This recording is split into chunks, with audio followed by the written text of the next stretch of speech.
AR gives you like new perspectives on things. It adds like new materiality to like reality. But at the same time, you can also have like access to perspectives you didn't have before. So like imagine you could see sculptures from the inside.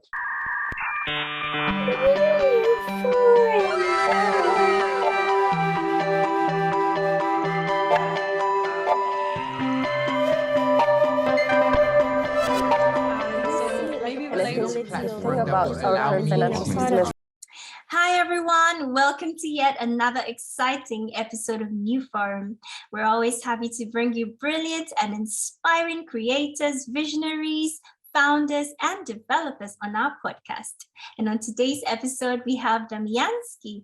Damjanski is an artist living in a browser, concerned with themes of power, poetry, and participation. He explores the concept of apps as artworks. He's a co-founder of MoMAR, an augmented reality gallery app aimed at democratizing physical exhibition spaces, art institutions, and curational processes within New York's Museum of Modern Art.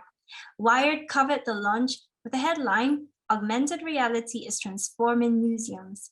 We're super excited to have a conversation with him about what it means to democratize physical exhibition spaces and how he is pioneering this concept through MoMA, an augmented reality app.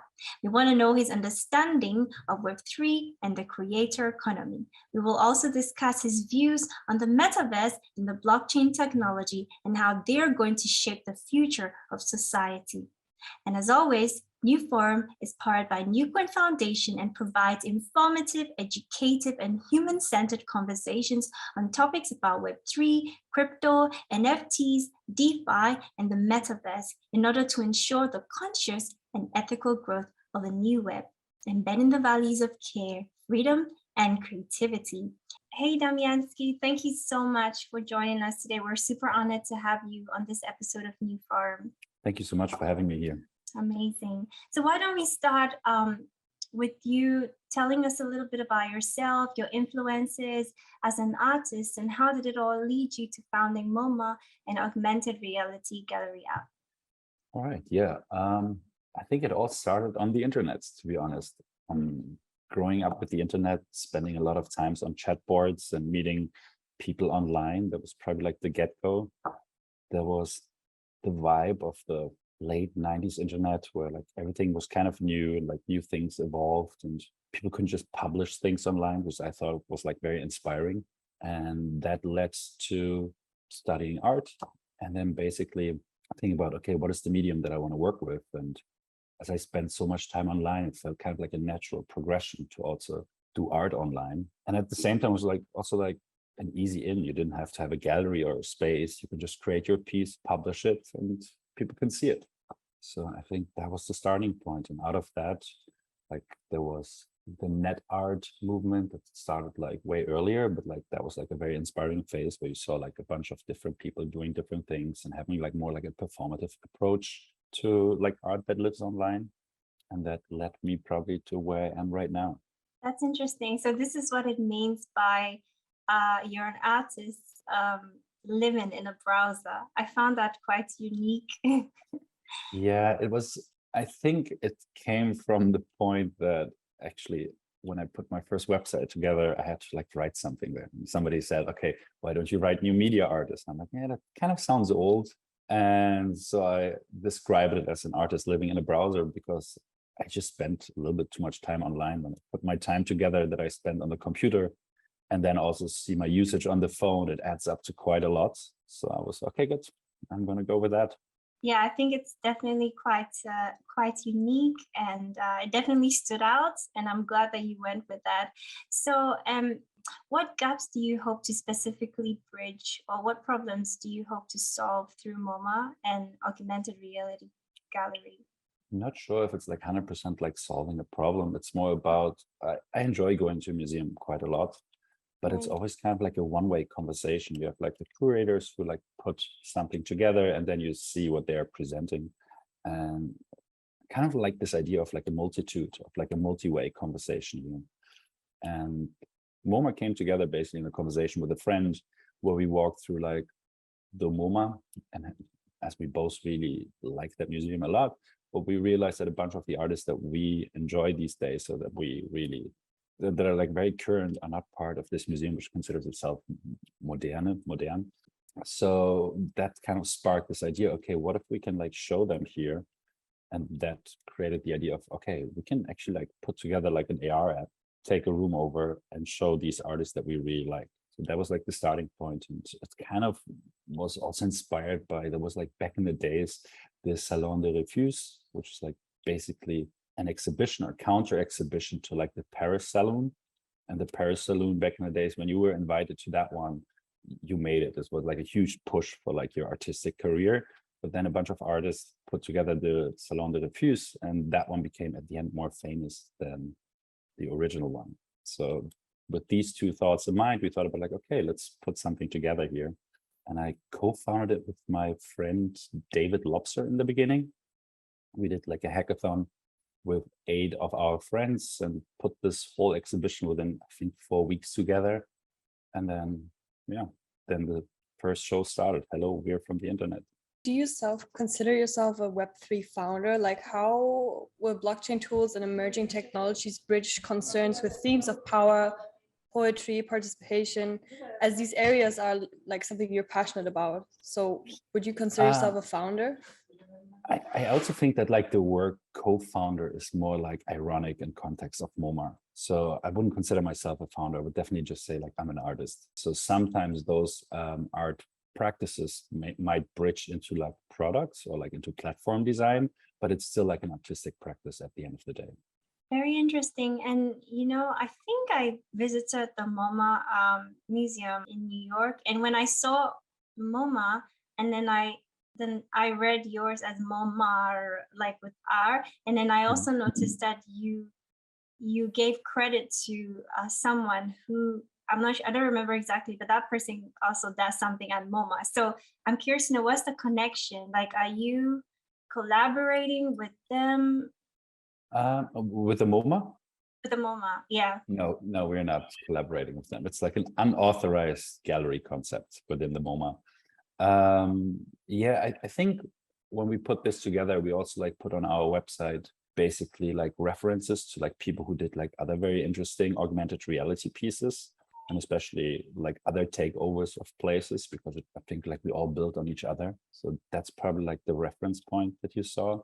By now I think our team is 4 people big by now. We did like 4 exhibitions, and the last one was with 2 curators from Germany. It's like Tina Sauerländer and Ursula. And that show started out in the sculpture garden of the MoMA, but then was like a touring show and toured like around the world through different museums where none of the museums knew that it's happening there. I also read on your website that in March 2022, you published your first decentralized app called Unhuman Compositions, and the work invites people to explore the abstraction of our physical world through a generative algorithm. So can you tell our community more about the vision behind the app and how it works? And also, what would be like your overall thoughts on NFTs? Because I know that it has a connection with that. Totally. I think I'm going to start a little bit earlier. And basically, like a lot of my practice is like apps as art pieces. So I create apps that you can download in the App Store, that I download in the App Store, and use those as my tools to create new art pieces. But at the same time, I'm also always very curious how other people would use those tools. So like, for example, I created an app which is called Bye Bye Camera. And when you take a picture of a person, it deletes the person. Then you have like some in-paint algorithms trying to recreate the background, which not 100% usually works. And that's kind of like the friction that happens. And I always jokingly say it's the post-human camera. And I use this one, for example, to do portraits of my friends. And I call the series Nude Studies. But at the same time, other people can use it too. And they always send me what they did. And I'm quite excited to see, okay, what somebody else is building with it. So I think over the course of the last 10 years, I did that. But those 2 streams, they felt very separated. So it's like basically like my stream, what I do, and then like what other people do. And I'm trying to, with all the apps that I'm creating, have like a no data policy. So trying to not save any data, be like very careful about it, because I don't want to like cross some privacy laws, and I don't want to host like some images on a server that I don't know what's really on it. So those two streams are like very separated, and I only see what other people do when they send it to me. With unhuman compositions, it's the first time where I try to like kind of like bridge it and get it, put both streams together. So it's a generative photography project, or participatory generative photography project, how we call it. And in this one, it's like a mobile website. You go there, you take an image, and then you have like an object identifier detecting objects and turns it into like a composition. And this composition can be minted by people, and it's like saved on chain. It's like an on-chain NFT. Kind of connects both streams, because on the one side it's like the setup, but it wouldn't work without people participating. So it feels like a natural progression of what I did before. That's really interesting. I'm wondering from your perspectives, like what is the future of augmented reality actually and holds? I have no clue, to be honest. But I think like I'm doing right now with a friend together, Manuel Rosso is the name of the artist. We're about to open an AR exhibition with MoMAR Gallery in Berlin. And on that one, we kind of focused on the fact that AR gives you like new perspectives on things. It adds like new materiality to like reality.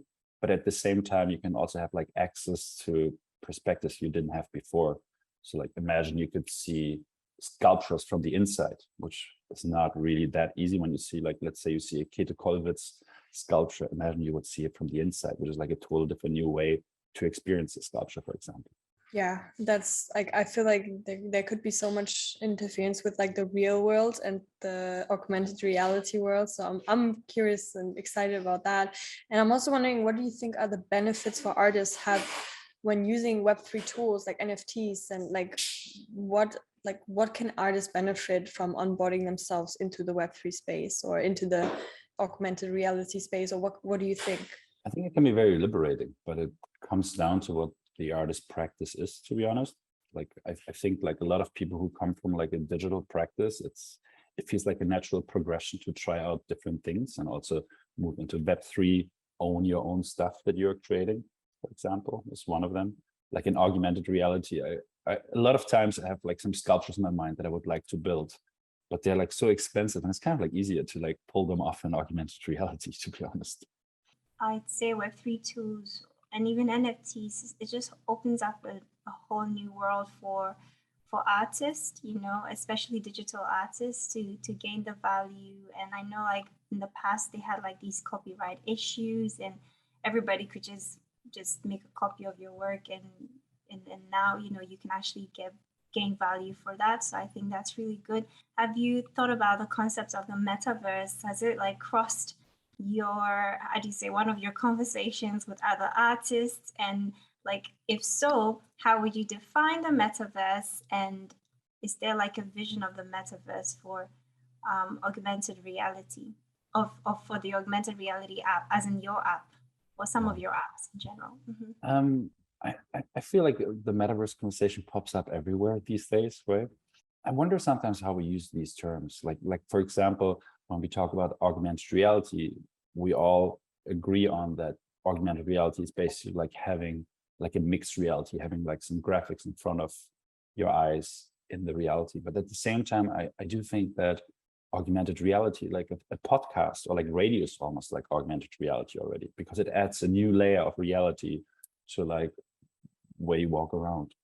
So with the metaverse, I feel kind of the same. Like some of my Twitter experiences or my Discord experiences feel almost like a metaverse. Like it feels like I'm going to a different place, interact with different people in different rooms. So the metaverse that we talk about these days feels a little bit more like a VR angle, you know, like being really like immersed in a 3D space. And I think in that regard these days, I think it's more like an intensity question. Like I can totally see seeing a flat 2D website. Yes, it can feel emotional depending on what's on it. But if you are in a 3D space, like just driving down a roller coaster, you really feel the tickle. So I think it's like an intensity question in that moment. At least that's the way how I look at it.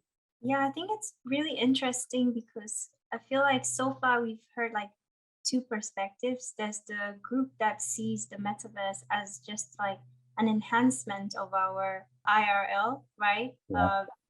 physical real life, and then there are others that think of it in that intensive, like immersive concept of there's going to be this world that you're going to be in, that you're going to live in, and you're going to have your identity, you're going to trade in crypto, you're going to do everything there, right? You're going to have your Zoom calls, work there. And then there are others who see the metaverse as, okay, maybe a better way of Zoom. Like, how can Zoom be enhanced instead of us maybe doing it this way? How can it be enhanced in a better way? So I can see you more towards the like enhancing our kind of like our physical world with these advanced technology. I always want to believe that technology is kind of like value neutral, which means in a way, okay, what we make out of it adds like the value to it. It lends itself quite easily to like a dystopian point of view, like the idea of we all just hang out in a metaverse and we work there and we live there and we talk to people and we like all in our Soylent baths at home is not the most attractive idea to me, to be honest. That said, when to the question about if the metaverse is already there, yes, I think so. Based on like the definition that I have, I think a Discord can already be a metaverse. So yes, I think we already experience metaverse experiences. I think also what's out there, the Decentralands and the sandblocks, they're also quite interesting. And like you have like a lot of GameFi right now happening that kind of mimic metaverse experiences. So I would like to believe that I would like this technology to go like to be an add-on to what we have and not replace what we're doing. Yes. So if we all can right now, because we live in 3 different cities, can hang out in a 3D world and chat a little bit and have like a different experience than like a Zoom call, I think that's actually like a kind of nice way to approach it.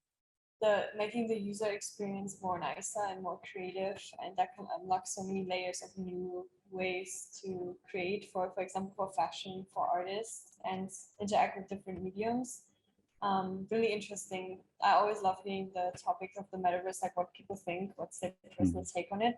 And I'm wondering, what do you think, where's the art world heading? Is it going like totally digitally? Do you think it's going to be like a mix between art NFTs? Like, how do you, I feel like we're at this pivot point in art history where we go into this really NFT digital wave. You know, you have the cyberpunk NFTs, you have all of these almost cartoonish art out there. And I'm wondering, what's your take on in the future?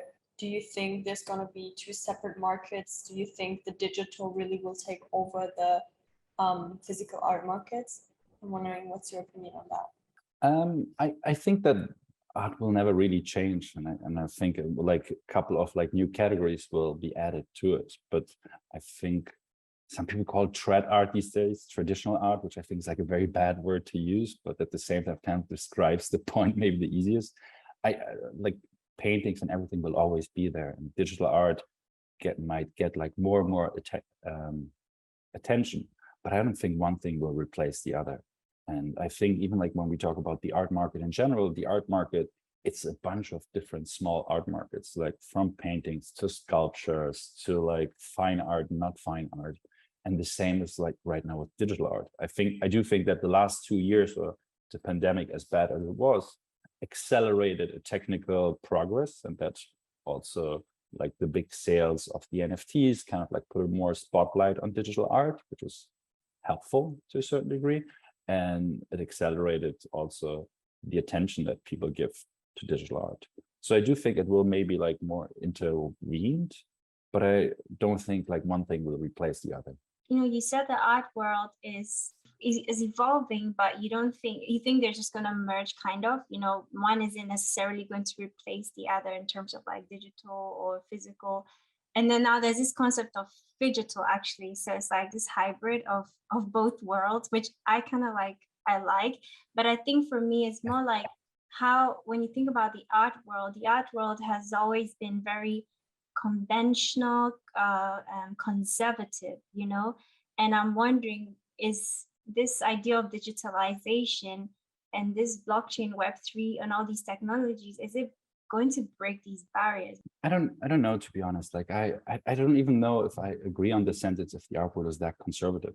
I do think that there was always out there that is like the opposite of being conservative. And I do think that there's like from a Joseph Kosuth to, I don't know, even if we talk about a Joseph Beuys to, there are like all kinds of different artists. They're like the 1670s of art in Italy was like super inspiring. And like a lot of conceptual concepts these days are like mimicking or based on that. So I do think in the art world, it's not that conservative. Like the point I wonder that you consider conservative is like the art market, like the sales room. Yeah. You know, and I think it's sometimes quite helpful if we separate the one thing from the other thing. And yes, there are like probably like a bunch of rules in the sales room that I don't know because I publish my stuff mostly online. And there are a lot of rules or unspoken rules that are probably very conservative. And I do think that they're like a Web3 and like a new wave of collectors and a new way of collecting might be quite helpful to broaden that. But yeah, like a friend of mine, Raphael Rosendahl, he talks about this phase a little bit like the transition from the opera to pop music. So he said like there was a time when you experienced music in the concert hall, like the opera, but then recording systems got cheaper and everybody can record, and that kind of created the pop music, and the pop music took over. So like more people are listening to pop music than the opera, but the opera is still there. It's not replacing the other. Maybe in terms of attention, yes, but both things will always be there. I wonder if you have any last thoughts for our community before we wrap up. I'm very excited about like what Web3 will be. I think like we're like very early, and I'm curious, or like I believe in the potential of it. I saw last time a friend of mine was tweeting that he started out in Web 1, like that was like his age, and then he grew up and was like Web 2, and it kind of pushed him to be this person who thought the only thing that I can do is run a SaaS company. He's a developer. And then at a certain point, Web 3 came along, and he very early on, I think like in 2014 or 15, he like switched to like a blockchain startup, and it totally introduced him to like a new world. In a sense, it felt like more going back to Web 1. So right now he's into like weird memes and some IRC chats, and instead of drinking a beer with the coworkers, they smoke a joint. You know, it's not that, but it gave him like the vibe back from Web 1. And I think that's kind of like a very nice approach, because Web 2 became like the SaaS scenario almost as like the end goal for a lot of people. And I think in general, there's like so much more we can do with Web 3.